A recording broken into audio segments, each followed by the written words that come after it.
Calvi is already busy with his slime. Good morning, Nak. It's like a cupcake. No, I am sweeping the floor.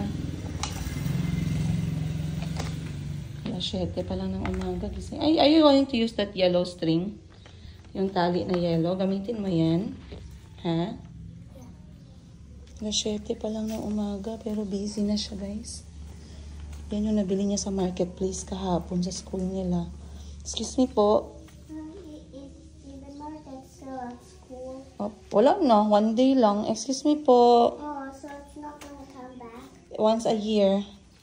Excuse me po, Calvi. Kayo, marumi, oh. It's not coming back? Next time again, magsabi sa teacher mo kung magbalik yun or hindi. Okay? If open sila everyday, di walang pasok.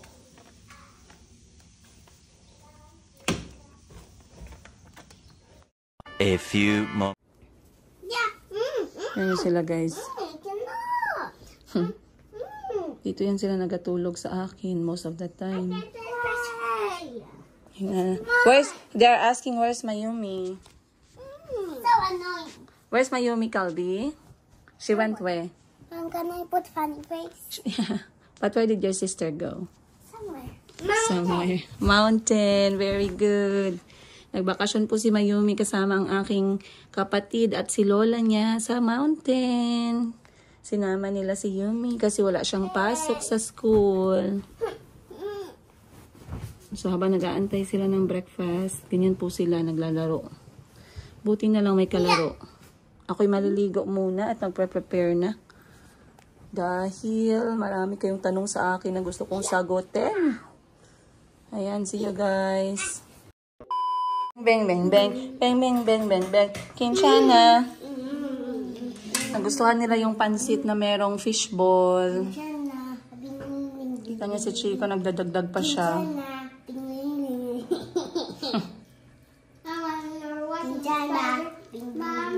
Enough na muna. Ubusin mo muna yan.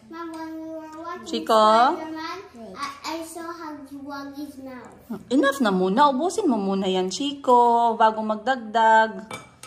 Ay, nako. Mommy, Spider-Man. I saw Huggy-Wuggy. Sige, ubusin mo na pagkain mo sila. Ano yan? Mommy, punching. Wag, then ooh, ooh.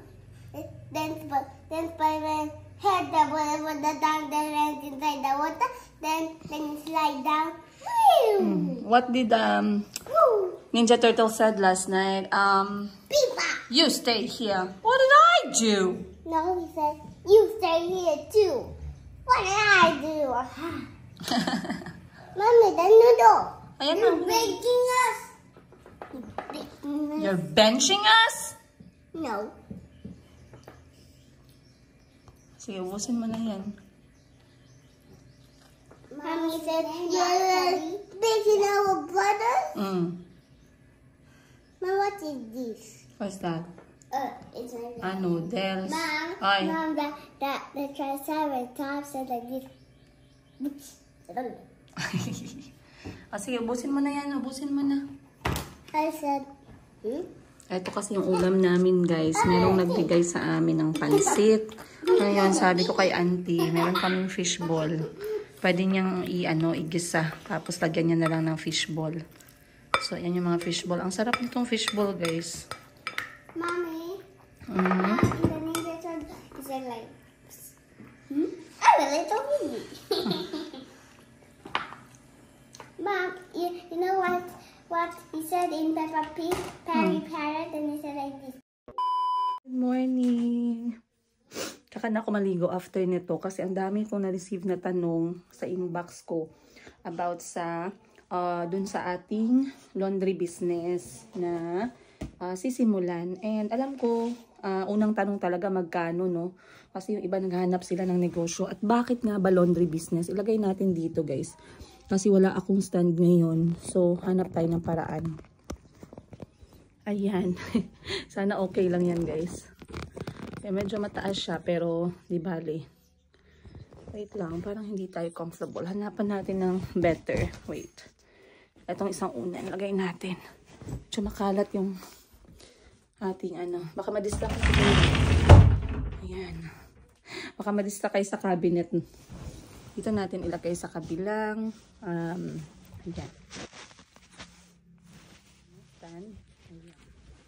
Ayan. Okay. Anyway, alam ko marami sa inyo guys yung nagtatanong about sa laundry business. Ngayon, bago ko sabihin sa inyo yung presyuhan, gusto ko lang sabihin sa inyo kung bakit laundry business yung naisip ko. Okay? Chico, Calby? Who is banging? Please don't bang, Calby. Please, no banging. I was cleaning my plate. But you don't have to bang it like that. I can't use my spoon. Go and use your...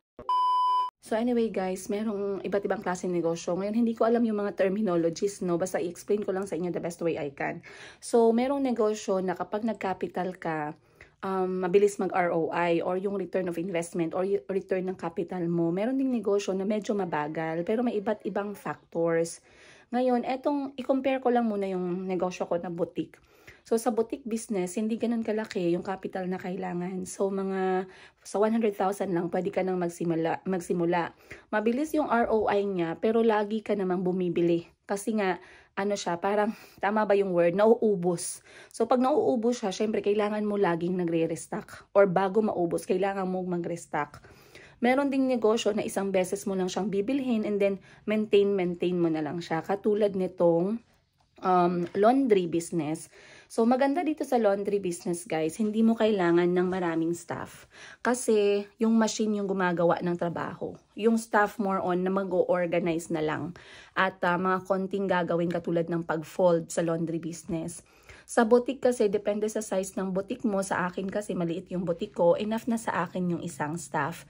Siguro kapag lumaki yung boutique ko, mas malaki na yung kanyang space, then I would think of having 2 people. Kasi nga, merong sa records, merong sa sales, merong magla-live selling. Though wala talaga akong masyadong walk-in.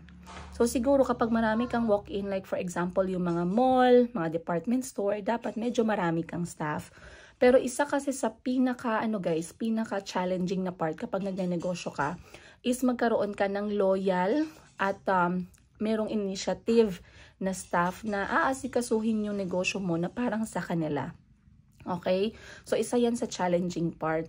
Ngayon, pinili ko talaga namin, actually, sinabi ko to sa mama ko at yung mama ko naman, eto din yung gusto niya ng negosyo, na maganda talaga yung laundry business. Kasi yung laundry business, guys, isa na siya sa need ng mga tao ngayon. Ang hirap man tanggapin, pero habang tumatagal, mas lalong nabibisi yung mga tao. Let's not say hindi only sa trabaho, no? Sa pamilya, sa mga travel, kasi marami na tayong gustong gawin lately. At the same time, yung traditional na paglalaba guys, umaabot talaga siya ng mas matagal. For example, yung kahit na may machine ka, minsan umaabot ng 2 araw. Ang amin, 3 araw guys bago natutuyo. Pero yung sa laundry kasi, pag nagpa-laundry, automatic after 1 hour and a half, tuyo na lahat yung damit. Mabango na, tutupiin na lang. Though machine wash siya, pero I mean, nalilinis pa din siya. Okay? So, sabi ko sa sarili ko, this is good. Kasi, hindi ko kailangan ng maraming staff. Wala na yung stress na yon. Isang staff lang muna is okay na. And matalino na yung mga machine ngayon guys. Yung mga washing machine ngayon, lalo na sa laundry business. Kasi meron na siyang, connected na siya sa cellphone. Yun yung nakakaganda. Connected na siya sa cellphone. I-explain ko pa yan more sa inyo. Kaya mag-follow talaga kayo guys. Kasi ang dami kong i-share sa inyo about sa mga negosyo na mga ganito, mga matututunan. Marami kayong matututunan in the future or sa mga sumusunod pa nating mga episode. Inshallah. Ayun. Check lang natin. So anyway, ito yung napili kong negosyo dahil number 1, need na siya ngayon. Marami na talaga nagpapalaba dahil nga marami naman talaga siyang advantages. Number 2, hindi na siya kailangan ng maraming staff. Kasi machine yung nagtatrabaho. Number 3, hindi ka laging nagre-replenish ng stocks mo. Kasi nga, andyan na yan eh. Andyan na yung machine. Hindi naman yan mawawala. Hindi mo naman yan ibabalik. Hindi naman bibilhin yung machine. Kundi yung pag-perform lang ng machine talaga yung binabayaran. Okay, so etong binili ko, maraming nag-message sa akin, ma'am, magkano ang franchise? Hindi po ito franchise. Hindi po ako bumili ng franchise. Ang binili ko po ay ang machine, which is binili ko sa legit na supplier. Kasi alam ko marami na sa Facebook page ngayon, maraming nang i-scam. Alam naman natin lahat yan, hindi nawawala yung mga scammer. So okay lang sa akin na i-direct yung mga talagang seryosong magnegosyo, yung mga meron ng kapital. Okay lang sa akin na i-direct ko kayo sa aking supplier para sure ninyo na legit. Okay? So, andito guys, sa envelope na to ang aking kontrata na kahapon ko nga napirmahan. And bibigyan ko kayo ng konting summary. Bibigyan ko kayo ng summary para lang maintindihan ninyo. Hindi ko man maibigay sa inyo talaga yung detailed, pero at least meron kayong idea. Okay?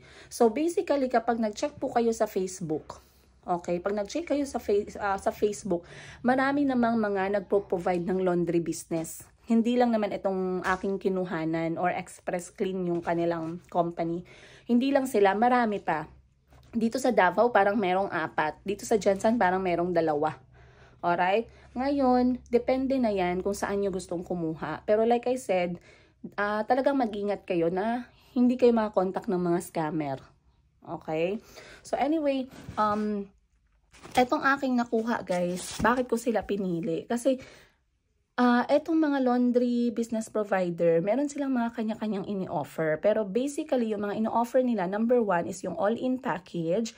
Pag sinabing all-in package, guys, ready to operate na siya na negosyo. Ang bibilhin mo na lang dyan ay yung mga maliliit na lang na accessories, katulad ng kiluhan ng damit mo, basket mo, plastic mo, sabon mo, fabcon mo, ganun lang. Pero yung layout mismo, yung layout at yung paglagay nila ng machine, yung technical part ng machine, yung sa likod niya, yung pinakita ko sa mga recent videos ko na merong water pipe, drainage pipe, gas pipe, electric, at saka exhaust, sila na rin lahat ang gagawa. So, yun yung tinatawag na all-in package.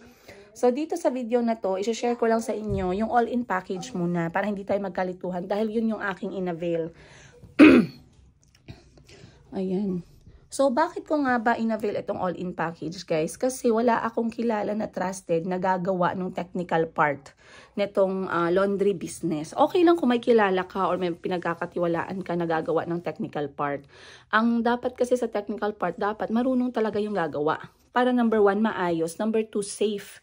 Hindi pala na-close na mabuti yung drainage na pipe, hindi pala nalagay ng maayos yung water pipe, hindi pala maganda pagkagawa ng exhaust pipe, may mga ganun na stress. So, para maiwasan yung stress at dahil alam naman nila yung galawan kapag ka-package, yung all-in package yung aking kinuha. Alright? So, kung hindi naman all-in package, meron din naman kayong option. Hindi naman sa sinasabi kong yun lang talaga yung option ninyo. Meron kayong option na either machine lang yung bibilhin ninyo. Ngayon, pag machine lang guys, machine lang po talaga yung matatanggap ninyo dyan. And kayo na po yung magpapagawa ng technical part. Technical part, pag sinabing technical part, yung behind the scene ng washing machine. Kung yung talagang magpapa-operate na ng laundry business mo. So, kung may kakilala kayo, okay lang. Na alam yung gagawin. Wala namang problema. Meron kayong option number 2. Pero like I said, doon ako sa option number 1, all-in package. Kasi ayoko na i-risk or ayokong i-compromise yung safety ng shop, yung safety ng machine, and of course, ayokong magkaroon ng regrets and stress in the future na sana pala in-avail ko na lang yung all-in package kasi yung pagkagawa nito, na-stress pa ako. Hindi naman pala sila marunong. Ang mahal ng binayad ko sa kanila, tas ganito lang. Ang mga biniling gamit, mumurahin, nasira agad after 1 month, 3 months, ganun. Okay? So, yung all-in package ang aking in-avail. Ngayon, sa presyo ng all-in package, magkano yung binayad ko? I'm not going to say na magkatulad lahat ng mga ino-offer ng mga laundry business provider ha. Magkakaiba po yan. Pero sa akin lang, ang binayaran ko po dito ay hindi naman sumobra sa 800,000 pesos. Okay? Again, hindi po sumobra sa 800,000 pesos yung all-in package na in-avail ko. From 700 to 800. Ganon. Ngayon, Anong kasali doon sa 800,000 pesos, ma'am? Kasi ang iba nasya-shock. Uy, ganun pala kalaki. Ako din, ma'am. Nashock po ako. Ako din, sir. Sobrang nashock ako kasi akala ko nasa 30 mil lang yan. Nasa 80 mil lang yan, guys. Kasi sabi ko, washing machine lang man yan. Magkano lang man ang washing machine? Hindi pala. Kasi yung washing machine na ginagamit sa laundry business, guys, iba pala siya kaysa doon sa mga washing machine natin na ginagamit lang sa bahay. Okay? So, etong 800,000, let's say 800,000 pesos na package. Ano lang yan guys ha, not more than ha. 3 set po yan ng washing machine at dryer. Ano yung washing machine at dryer? Ma'am, bali partner na sila. Isang washing, isang dryer, 1 set. Then, another set, another set. Baling 3 sets po yan ng wash and dryer machine. Yung 800,000 pesos. Plus, yung kanyang technical part, yung sa likod, from the drainage line, water line, exhaust line, electrical line, gas line. Okay? Kasali na yan lahat. Then, kasama na din dyan yung housing ng machine mo. Yung, bali matatago yung machine mo, tsaka yung technical part. Kasi lalagyan niya nila ng box or house, yung tinatawag. Kasali na din dyan yung iyong water tank. Kasali na din dyan yung iyong counter. Yung counter mo at yung iyong basic na pintura. So, basically guys, ready to operate na talaga yung all-in package. Alright? Ngayon, ma'am, paano po yung mga basket, mga kiluhan, mga plastic, mga ganun kasama ba? Hindi po siya kasama. Yung mga maliliit na mga ganyan, kayo na po yung magpo-provide niyan. Yung inyong signages, kayo na po magpo-provide niyan. Yung iyong mga tarpaulin, kayo po lahat magpo-provide niyan. Basically, yung ipo-provide lang nila sa 800,000 is yung mga importante to operate the business. Yung talagang very crucial to operate. Okay? So, dito guys, meron kasi kaming tinatawag na kapag ka, ayan si Chico. Kasi guys, kapag ka nagpa-business ka. I'm fighting! Ay, mamaya naman, huwag mo naman. I'm fighting! So, sa mga provider naman, marami po kayo makikita. Merong mga Express Clean, merong Aqua Elements, merong Haier. Bakit hindi ko pinili si Haier? Wala lang. Hindi lang tumibok yung puso ko kay Haier, guys. Hindi ako komportable kay Haier. Bahala na kayo kung komportable kayo kay Haier. Pero ako hindi tumibok yung puso ko sa kanya. Tumibok yung puso ko para kay LG na Giant. Yung 10 kg nila. Dalawa kasi merong LG Giant at merong LG na Titan. Si Titan yung malaki, 15 kg. Kaso mas mahal talaga siya, guys.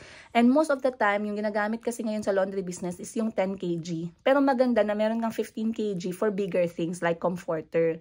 Pero kung hindi pa kaya ng budget mo, pwede mo siyang ipasunod na lang next time. Okay? So, nag-canvas ako. Nakita niyo, kunento ko sa inyo. Nag-canvas ako from Jensen to Davao. Talagang nag-walk-in ako sa lahat ng mga provider na pwede kong puntahan. Provider ng laundry business. And, ang iba naman, okay naman yung offer nila. And if you're going to search online, makikita nyo din yung Lavabox na business laundry business provider. Pero, meron kasi silang mga factors kung bakit kinonsider ko etong isa compared dun sa isa. And that one will come as well kapag ready na din kayong mag-business. So, maraming nasasabi, ma'am, ano ba yan, ma'am? Cash ba yan? Utang ba yan, ma'am? Pwede ba yan i-loan sa bangko? Ganito, ganyan.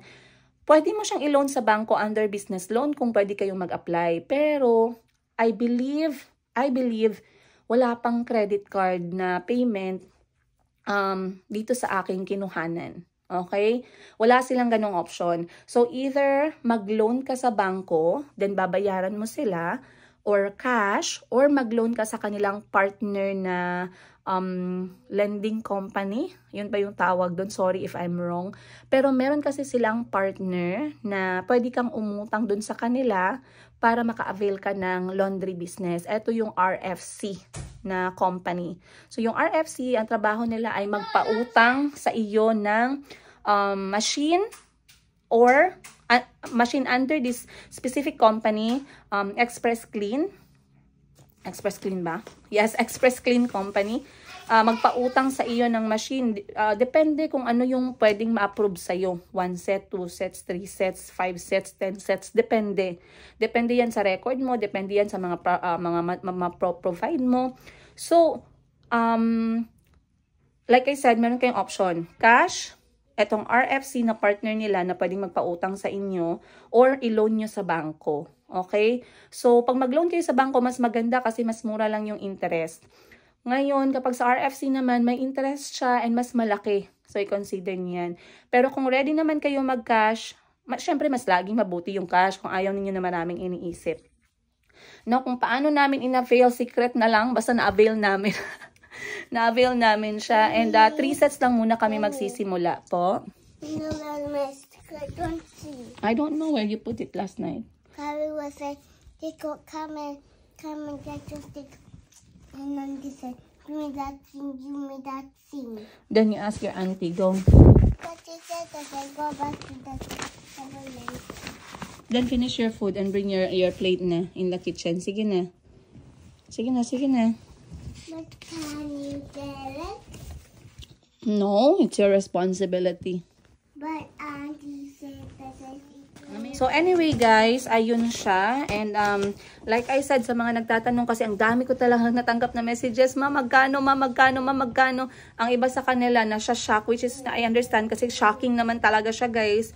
And ang iba sa kanila ready na kasi mga nasa abroad at gusto na mag-settle for good sa Pilipinas at naghahanap ng negosyo. What I'm saying guys is maganda talaga siya na idea sa negosyo, etong laundry. Kasi nga katulad ng sinabi ko, it is a it's a need. Ayun, lagay natin dito, napagod na ako. Ayan. Kasi ano na siya guys, need na talaga yung laundry ngayon. And kapag ka nasa abroad ka and meron ka namang savings at ayaw mo masyadong mag-isip about sa negosyo, maraming details, maganda din yung laundry business. Pero ang i-advise ko lang, pag nagbukas ka ng laundry business, is dapat talaga, i-hands-on mo muna, i-manage mo. Para alam mo siya lahat from the ground, alam mo lahat from scratch. Simula sa pinakaunang responsibility dun sa laundry, which is yung paglalaba, hanggang sa mga records, alam na alam mo. So sa mga OFW lahat na nag-message sa akin, nagtatanong magkano, interested, gusto nang umuwi for good, go for it. Ngayon, wag po kayong magpa-discourage kasi marami kayong makikita sa Facebook niyan. Ma'am, sabi nila maganda yung laundry business, wala naman kaming customer, nalugi na kami, magsasara na kami. Guys, there's a lot of factor sa isang negosyo. And if you can see a lot of people complaining about their business, number one reason there is they did not check the factors na very important. Now, for the laundry business, tatlo yung kailangan ninyong tandaan. Number one, yung location mo. Dapat talaga piliin mong mabuti yung location mo. Number two, yung number ng machines na kukunin mo. Okay? Ilang machines dapat yung kailangan mong i-start sa location mo na yan. Kung ikaw lang mag-isa dyan, tapos buong city, wala pang laundry, edi damihan mo na. Okay? Pero kung residential man yan, tas feeling mo carry bills na ng 3 machine, go for the gold. Okay? And number 3, yung hours of service mo. Kasi maraming nagpapalabas sa hapon at gabi. Alam nga naman mag-open ka half day lang. So, ganyan yung mga dapat i-consider. Okay? So, once again, para balikan ko yung question na magkano ba yung binayad ko, magkano ba? Marami pong sagot sa magkano. Pero kung babasihan niyo yung sa akin na 3 set all-in package, hindi po siya susobra sa 800,000 pesos. Pero, hindi pa po kasali dyan yung signages, yung mga tarpaulin mo, yung table mo, yung chair mo, okay? Yung sabon mo, yung kiluhan mo, yung basket, yung mga maliliit lang na bagay. Kasi sa 800,000 pesos, approximately, yung kasali dyan is yung mga malalaking bagay na ready na para mag-operate yung business mo. Which is 3 sets ng machine, yung technical part niya, yung tangke ng tubig niya, yung yung housing para maprotektahan yung machines mo. Okay? So you will understand more kapag seryoso ka na sa isang negosyo and you are ready. Meron ka ng capital. Okay? Pwede ko kayong i-connect sa aking supplier para sigurado kayo na hindi kayo talaga mai-scam. And paano po ba yung bayaran, ma'am? Isang bagsakan po ba yan? Sa kontrata po nila, 60% upon signing the contract. So kung magkano man yung napili mo na package, 60% upon signing the contract, babayaran mo yan. Then magsasign ka na ng contract.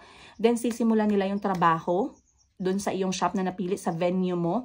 And then, yung 40% ibibigay mo upon turnover, yung tapos na lahat yung trabaho, kaliwaan, ganon. Alright? So, I believe na answer ko na yung part, yung mga nag-message sa akin na how much. at saka ilang sets, ganon. May isa pa nagtanong sa akin ma'am, ano ba yan? Pagkakontrata po ba yan na pagkatapos mong magbayad sa kanila after 10 years, kukunin nila lahat? Hindi po. Kasi hindi po ito franchise. Binili nyo na po yung mga machine. Hindi po ito franchise. O ulit-ulitin ko guys ha.